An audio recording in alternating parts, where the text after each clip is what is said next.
மது ஒழிப்பிற்கு அறைகூவல் விடுப்பது மதுவை ஒழிக்க மட்டுமே. இது 2026வது ஆண்டு சட்டமன்ற தேர்தலை முன்னிறுத்தி இல்லை. அரசியல் வேறு மது ஒழிப்பு வேறு என்பது விசிக தலைவர் திருமாவளவன் தெரிவித்துள்ளார்.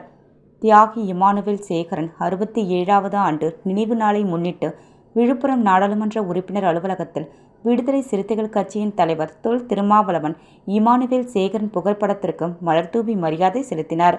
அதனைத் தொடர்ந்து செய்தியாளர்களை சந்தித்த தொல் திருமாவளவன் மதுபோதைப் பொருட்களை ஒழிக்க காலாகாலமாக போராடி வருவதாகவும், பிளத்தை தழுவியவர்களில் 22 கொள்கைகளில் மதுவை தொடக்கூடாது என்பது ஒன்று, மது ஒழிப்பு போராட்டம் என்பது தமிழகத்தில் தொடர்ச்சியாக நடைபெற்று வருவதாகவும், மதுவை ஒழிக்க மகளிரின் குரல் ஒலிக்க வேண்டும் என்பதால் மதுபோதை ஒழிப்பு மாநாடு நடத்துவதாகவும், கட்சி அரசியல் என்பது வேறு, சமூகம் மக்கள் நலன் சார்ந்த அரசியல் வேறு, மதுவை ஒழிக்க அனைவரும் எங்களுடன் போராட வேண்டும் என்றும், மக்கள் நலன் சார்ந்து செயல்பட வேண்டியுள்ளதால் அனைவரும் இணைந்து மது ஒழிப்பு மாநாட்டில் பங்கேற்க வேண்டுமென வலியுறுத்தினார்.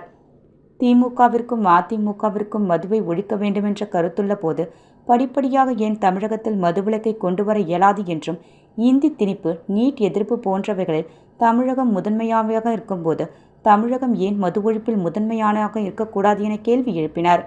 மது ஒழிப்பிற்கு அறைகூவல் விடுப்பது மதுவை ஒழிக்க மட்டுமே. இது 2026வது சட்டமன்ற தேர்தலை முன்னிறுத்தி இல்லை.